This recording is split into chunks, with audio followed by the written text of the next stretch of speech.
네, 안녕하세요. 주식은 역시 기리기리세 기리십니다. 안녕하세요, 기름들. 자, 새로운 한 주가 출발이 되었는데 증시가 나쁘지 않습니다. 앞으로도 쭉쭉쭉 좋길 바라며 빠르게 공부해보도록 하겠습니다. 같이 공부하시죠. 렛츠 기릿! 첫 번째입니다. 일단 이번 주는 공모주 슈퍼위크다라고도 말을 해볼 수 있겠죠. 빠르게 보도록 할게요. 자, 이번 주에는 공모주가 무려 4개나 있습니다. 토요일날 우리가 공부했다시피 모두 다 청약을 진행하시면 될 것 같습니다. E8, 코셈, K웨더, APR 이렇게 4개 기업이 있는데 이 중에 E8는 살짝은 아쉽다고 볼 수 있지만 그래도 다른 기업들은 전부 다 긍정적인 데이터라고 말을 해볼 수 있겠죠. 물론 아직까지 지금 현재 녹화 시간 기준 APR 결과는 뜨지 않았는데 아마도 나쁘지 않게 나올 것을 충분히 예상을 해볼 수 있습니다. 다만 수익의 눈높이는 조금 낮출 필요는 있습니다. 공모주가 최근 들어 과열이 되었다는 것은 아마도 다 아시리라 생각이 되고요. 최근 공모주를 보면 시초가가 고가인 모습까지 나타나고 있죠. 그렇기 때문에 따따블 욕심은 잠시 접어두고 시초가 매도가 아마도 잘 통하는 그런 시절이 오고 있다는 거, 이 부분은 꼭 참고하시기 바랍니다. 자, 여러분들 E8, 코셈, K웨더 내일까지 청약을 하고 APR은 내일부터 모레까지 청약을 하니까 이왕이면 내일 4개 다 청약하는 게 가장 깔끔하겠죠. 잊지 마시고 청약하시기 바랍니다. 다음입니다. APR 이야기를 한번 봐야겠죠. 뭐하는 기업인지 보도록 하겠습니다. 자, 이 기업에 대한 기대감이 현재 높습니다. 무려 20만원의 공모가 상단이 예상되다 보니까 받기만 한다면 한 달 용돈에 가까운 돈이 생길 수 있기 때문인데요. 그렇다면 이 기업이 뭐하는 기업인가 봤더니 바로 국내 홈뷰티 디바이스 1위 기업이라고 합니다. 또한 글로벌 시장 성장성은 앞으로 무궁무진하다고 하며 실제로 2014년부터 지금까지 거의 10년이죠. 10년 동안 APR의 매출액 성장률은 150%에 달할 정도라고 합니다. 그리고 이 APR이 가지고 있는 브랜드는 메디큐브, 에이프릴 스킨, 포멘트, 널디 등 이러한 브랜드를 들고 있고요. 저 기릿은 이제 이쪽에 대해서 잘 모르는데도 불구하고 메디큐브랑 널디는 정말 많이 들어본 브랜드 중 하나입니다. 또한 유재석과 김희선이 광고 모델이라는 점, 이런 점도 사람들의 기대감을 높이는 부분이라고 말할 수 있다고 하는데 기름분들 꼭 APR 한 주 이상 받기를 진심으로 바라고 데이터도 좋게 나왔으면 좋겠습니다. 다음입니다. 저 PBR 여전히 뜨거운 모습이죠. 정부 발표 곧 나온다. 정부의 기업가치 밸류 발표가 임박하다는 소식이 나오고 있습니다. 이 와중에 오르는 기업들의 특징은 대부분 고배당이라는 공통점이 있다고 하죠. 현대차, 기아, 보험, 금융 등등 대표적인 고배당 관련 주들인데 최근 들어 많이 오르고 있습니다. 그래서 앞으로 어떤 식으로 이제 발표가 나올까 아직까지 정해진 바는 없지만 일단은 기업들이 스스로 PBR을 높일 수 있도록 만들어주는 게 포인트라고 하며 그리고 새로운 지수와 ETF가 나온다는 거 이게 매우 중요하다고 합니다. 기름들이 아시다시피 거의 매 정권마다 밀어주는 섹터가 생기거든요. 그리고 그 섹터는 향후 한 6개월에서 1년 동안은 뜨거운 모습을 보통 나타냈기 때문에 저 PBR 관련주는 이제 시작이다 라는 얘기까지도 해볼 수 있겠죠. 다만 그게 매일매일 올라가는 그런 모습이 아닐 거라고 합니다. 2월 말에 그때쯤 발표가 나올 건데 그 이후에 단기 조정 가능성이 분명 있다고 합니다. 최근에 외국인의 순매수가 엄청나게 들어오고 있는데 과연 이제 이런 뉴스가 나오고 난 다음에 실망감이 나오든 아니면 뉴스에 팔아라가 나오든 외국인의 매도세가 갑자기 거칠어지는지 그거를 확인할 필요가 있다고 하고 그리고 고배당주 아니겠습니까? 그리고 이 친구들의 특징은 2월 말부터 배당 시즌이 시작된다는 거 알고 계실 거라고 생각합니다. 그런데 그때 오히려 팔고 나가는 트리거가 될 수도 있기 때문에 정부에서 발표를 한다 그런 얘기가 나올 때쯤 그때 변동성이 커지는 거에 유의를 좀 해야 될 것 같습니다. 혹시나 수익률이 꽤나 높다면 그때 조금 매도해보는 전략도 충분히 사용을 해볼 수 있겠죠. 그리고 그 다음에 조금 더 흐름을 봐야겠지만 정부 발표가 그렇게 문제점이 없다면 분명 다시 하락했다가 올라갈 거라고 생각을 하고 있습니다. 최근 들어 온디바이스 관련주도 이렇게 쭉 올라갔다가 쭉 빠졌다가 다시 또 올라가는 모습 나타내고 있죠. 그런 모습이 나타날 수 있기 때문에 이번 달 말이라고 다시 다 팔고 나갈 필요는 없고 조금 더 지켜보면서 어디가 저점일까 언제 다시 올라갈까 이런 고민은 계속 해야 될 것 같습니다.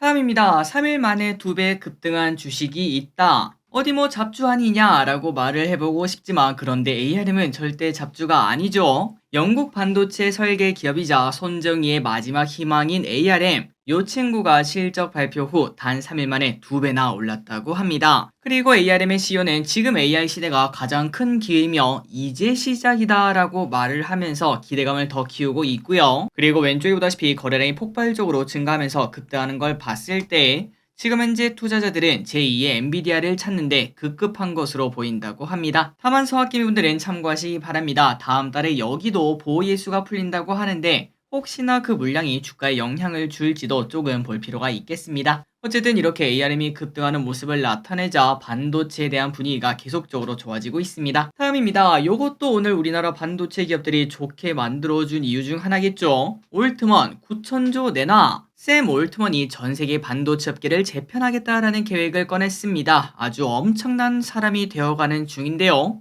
도대체 이게 뭔 소린가 봤더니 월스트리트저널에 따르면 올트먼은 UAE를 비롯해 여러 투자자들을 상대로 돈을 끌어모으고 있다고 합니다. 무려 9천조에 육박하는 돈을 땡겨서 반도체 공장을 짓겠다는 건데요. 다만 전문가들 입장에서는 조금 계획이 허황될 수 있다라는 평가도 내린다고 합니다. 지금 계획대로 올트먼 계획대로 흘러간다고 해도 2030년 매출이 1000조가 조금 넘는다고 하는데 지금 9천조를 투자해서 그때 1000조면은 이거 언제 손익분기점 넘기냐라는 얘기를 당연히 해볼 수 있겠죠. 또한 이제 반도체 상승 사이클이 이제 오기 시작하는데 그렇다면 반도체 장비를 구하기가 당연히 힘들 겁니다. 그런데 지금 현재 이렇게 큰 돈을 넣는다고 하더라도 과연 올트먼이 반도체 장비를 바로바로 구할 수 있을지 여기에 대한 의문점도 나온다고 하네요. 어쨌든 금액 자체가 워낙 크고 그 다음에 올트먼이 또 유명한 사람 아니겠습니까? 최근 가장 중요한 사람 중 한 명인데 그 사람이 이러한 얘기를 꺼내자 반도체 업계가 모두 쌍수를 들고 환영하고 있다고 합니다. 다음입니다. 스포티지 유럽에서 잘 팔려요.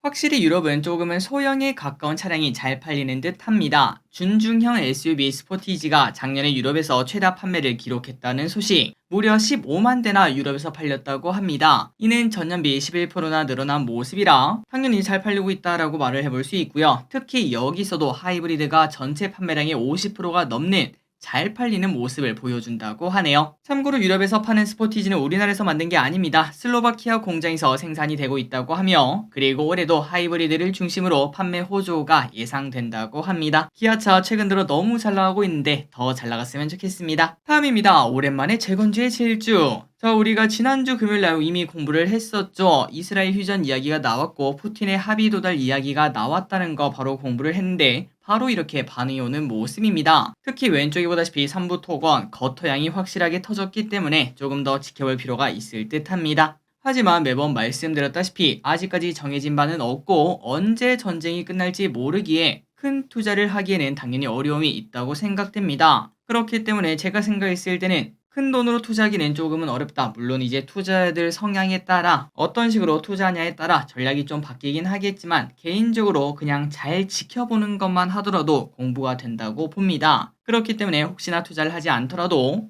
3부 토건 등 이러한 재건주가 앞으로 어떤 식으로 움직일지 머릿속으로 한번 그림을 그려보는 것도 괜찮은 공부가 될 수 있을 듯 하네요. 혹시나 기회 되시고 시간 좀 되신다면 댓글로 한번 여러분들의 생각을 남겨주시고 일주일 뒤쯤에 진짜 그렇게 흘러갔는지 체크해 보시기 바랍니다. 다음입니다. 요기요의 변신. 아마도 기르분들은 대부분 배달의 민족을 쓰시겠지만 요기요 쓰시는 분들은 참고하시면 될 것 같습니다. 요기요에서 앱 UI, UX를 전면 개편한다고 하는데요. AI를 활용해 선호하는 맛과 식감을 분석한 뒤 할인 이벤트와 트렌드 등을 감안해 잘 맞는 메뉴를 추천해준다고 합니다. 이제는 배달 어플마저 AI가 나의 취향을 확인한 다음에 추천을 해준다고 하네요. 그리고 이거는 거의 의미는 없을 것 같긴 하지만 이렇게 리뉴얼한 것을 기념해 오는 22일까지 100명을 추첨하고 주문한 금액의 100%를 포인트로 돌려준다고 하는데 혹시나 드신다면은 이러한 이벤트에도 당첨되시길 바랍니다. 다음입니다. 참이 있을 후레쉬도 리뉴얼. 자, 애주가 분들이 좋아하실지 아니면 싫어하실지 모르겠지만 참이 있을 후레쉬도 소비자 트렌드를 반영해 새롭게 리뉴얼한다고 합니다. 본연의 깨끗하고 깔끔한 맛을 강조하기 위해 제조 공법과 도수 변화를 통해 음용감을 개선했다고 하네요. 그래서 앞으로 어떻게 되는가? 대나무 활성수를 활용한 정제 과정을 더 늘리고 16.5도였는데 16도로 최적의 주지를 완성했다고 합니다. 뭔가 말이 길지만 그냥 0.5 도수가 낮아졌고요. 내일부터 새로워진 제품이 출고가 된다고 하네요. 참고로 이건 신기했습니다. 참이슬이 1998년 한 25년 전쯤에 출시가 되었는데요. 그런데 현재까지 390억 병이나 판매가 되었고 그 병을 눕혀서 길이를 재면은 지구 200바퀴를 돌 수 있을 정도로 정말 많은 술을 우리나라 사람들이 마셨다고 합니다. 다음입니다. 시중은행 전환을 앞두고 작년 7월 대구은행이 시중은행으로 전환하겠다는 의사를 밝혔었죠. 그리고 지난주에 시중은행 전환을 위해 본인과 신청서를 제출했다고 합니다. 그리고 이와 동시에 앞으로의 사업 계획도 밝혔는데요. 중신용 등급 중소기업에 대한 금융 확대, 중저신용자 대상 포용금융을 확대하겠다 이렇게 밝혔다고 합니다. 그리고 당국이 원하는 것은 시중은행의 길을 열어주며 매기의 역할을 기대한다고 했으며 그러니까 대구은행이 들어가게 아니 뒤집이 금융지주가 들어가게 되면서 조금 경쟁하면서 이제 예금금리 같은 건 좀 높아지고 대출금리는 조금 낮아지는 그런 모습을 기대를 한다는 거겠죠. 그리고 대구은행도 거기에 맞춰서 니치마켓 그러니까 틈새 시장을 공략하겠다는 계획도 밝혔다고 합니다. 하지만 일각에서는 이러한 계획이 지금은 쉽지 않을 거다라는 얘기도 나오고 있습니다. 고금리 장기화로 인해 은행권 연체율이 상승하고 있다 보니까 쉽지 않을 것으로 본다고 하네요. 어쨌든 어떻게 될지 한번 보도록 하겠습니다. 다음입니다. 금리형 ETF 최근 들어 개인 매수 상위를 보면은 무조건 있는 ETF 아마도 기름들 많이 보셨을 듯 합니다. 한번 내용을 보자면은 6일 기준 지금 이제 상장한 ETF의 순자산 총액은 126조나 되는데요.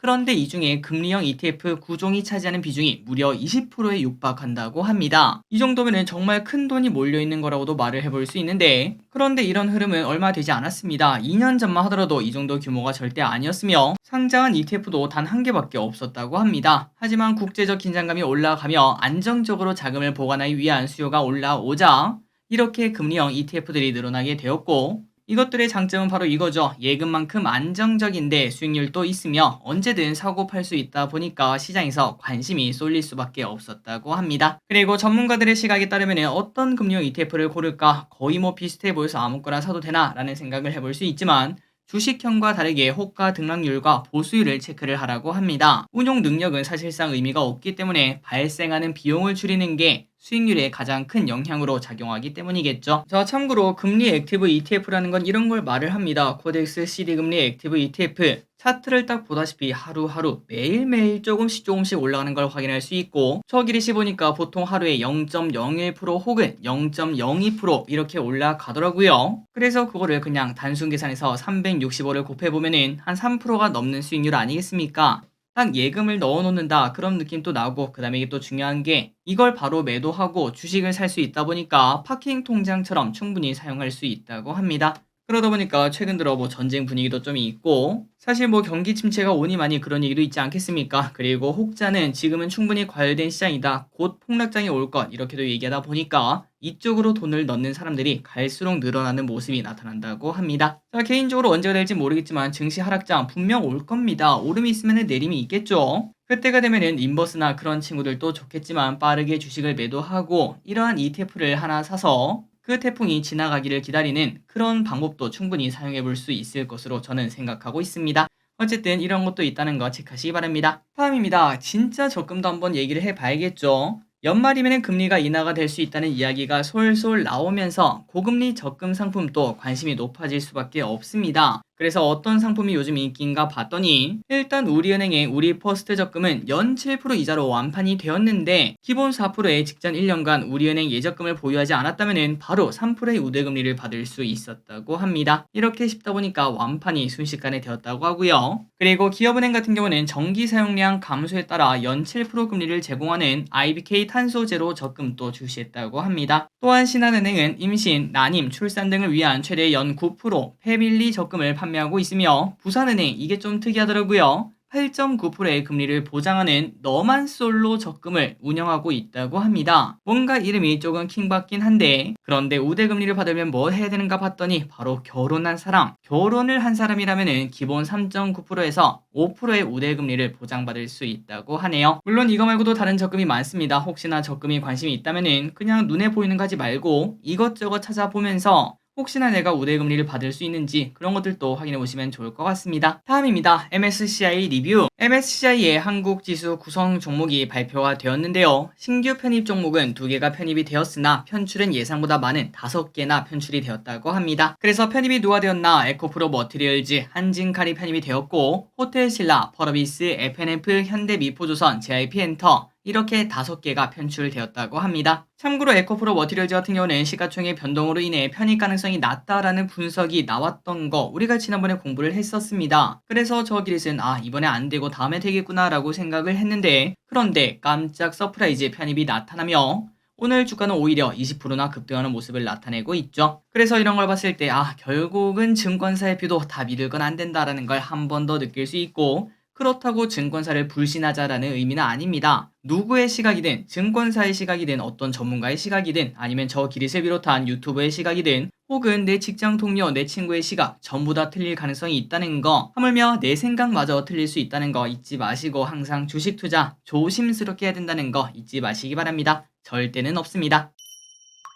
다음입니다. MWC가 열립니다. 개인적으로 신경 쓰고 있는 섹터죠. 6G 올해 말까지 한 번은 올 것이다 라고 예상하고 있는데, 그 첫 번째 기대감이 2월 말에 나올 가능성이 있다고 합니다. 그건 바로 MWC가 있기 때문이라고 하는데요. 오는 26일 스페인에서 열리는 MWC에서는 통신업계 미래를 볼 수 있는 박람회가 열린다고 합니다. 이게 도대체 뭔가 봤더니 통신업계 미래를 볼 수 있는 박람회라고 하죠. 여기서 가장 중요하게 다룰 것은 당연히 AI가 중심이고 6G도 조금 부각될 수 있다고 합니다. 이뿐만 아니라 중국 업체들의 스마트폰 공개장이 될 수 있을 것으로 보이며 중국 업체들의 롤러블 폰까지 나올 것으로 보인다고 합니다. 일단은 AI에 대한 기대감 계속 나올 것 같은데 6G도 혹시나 그 꼽살이 좀 낄 수 있을지 보도록 하겠습니다. 6G 이야기 하나 더 해보도록 하겠습니다. 삼전 프린스턴 대 6G 협력. 삼성전자와 미국 프린스턴 대학교가 손을 잡았다는 소식입니다. 그래서 삼전은 한 협의체 창립 멤버로 들어가며 앞으로 6G 무선 및 네트워킹 시스템 기술 혁신을 주도할 계획이라고 하네요. 그래서 그 협의체가 뭔가 봤더니 바로 넥스트G라는 곳인데, 이미 에릭슨, 인텔, 노키아, 퀄컴 등이 참여한 협의체라고 합니다. 당연히 미래 6G를 주도하는 곳이 될 것이라고 볼 수 있고, 개인적으로 올해 말까지 어떤 흐름이 나타날지 많이 기대가 되네요. 다음입니다. 여객보험이 요즘 인기. 요즘 홍콩 보험 직구가 인기를 끌고 있다고 합니다. 야, 무슨 소리냐, 이게 홍콩 보험이라는 게 우리가 들 수 있는 건가 라는 생각을 해봤지만 한번 내용을 보도록 할게요. 자, 국내 고객이 해외에서 영업하는 보험사와 직접 계약하는 것을 여객보험이라고 하는데, 여객보험은 배당금이 지급되고 일정 기간이 지나면은 원금도 보장받을 수 있다 보니까 채권보다 수익률이 높은 장기 투자 상품으로 인기를 끌고 있다고 합니다. 그래서 요즘 인기라는 상품의 수익률이 어느 정도인가 봤더니 40세 남성을 기준으로 매년 18,000달러씩 5년간 9만 달러를 납입하면은 연금이 개시되는 70세에는 적립금이 무려 39.7만 달러로 늘어난다고 합니다. 그리고 가입 후 13년 뒤부터는 원금도 보장이 된다고 하는데요. 10년 납입 상품의 경우 작년 특판 출시한 국내 상품과 비교해도 2배나 수익이 높은 구조라고 합니다. 그러다 보니까 여객보험, 특히 홍콩보험을 직구로 사고 있다고 합니다. 자, 그렇다면 우리나라랑 이렇게 차이가 나는 이유가 뭘까? 우리나라가 뭐 이상한 건가? 아니면 홍콩이 뭔가 사기를 치는 건가? 하고 봤더니 이렇게 차이가 나는 이유는 바로 국내와 다르게 배당이 있기 때문이라고 합니다. 보험사가 투자 수익을 내고 수익금을 고객에게 돌려주기 때문이라고 하는데, 그런데 개인적으로 이제 이런 게 인기라고 하지만 혹시나 기르분들이 이런 걸 듣고 이거 한번 가입해봐야겠다라고 생각이 드신다면은 아까 말씀드렸죠. 절대라는 건 없습니다. 홍콩 ELS도 진짜로 제가 봤을 때는 한 95% 이상 확률로 분명히 먹을 수 있는 상품이라고도 말을 해볼 수 있어요. 하지만 그럼에도 그 5%가 안 되는 그 확률, 그게 터질 가능성이 분명히 있기 때문에 여기에도 우리가 모르는 리스크가 분명히 있을 수 있겠죠. 그런 것들을 꼭 파악해 볼 필요가 있다고 생각합니다. 자, 오늘의 공부 여기까지 끝났습니다. 항상 이렇게 같이 공부해서 진심으로 감사합니다. 지금까지 기리셨습니다. 빠이요.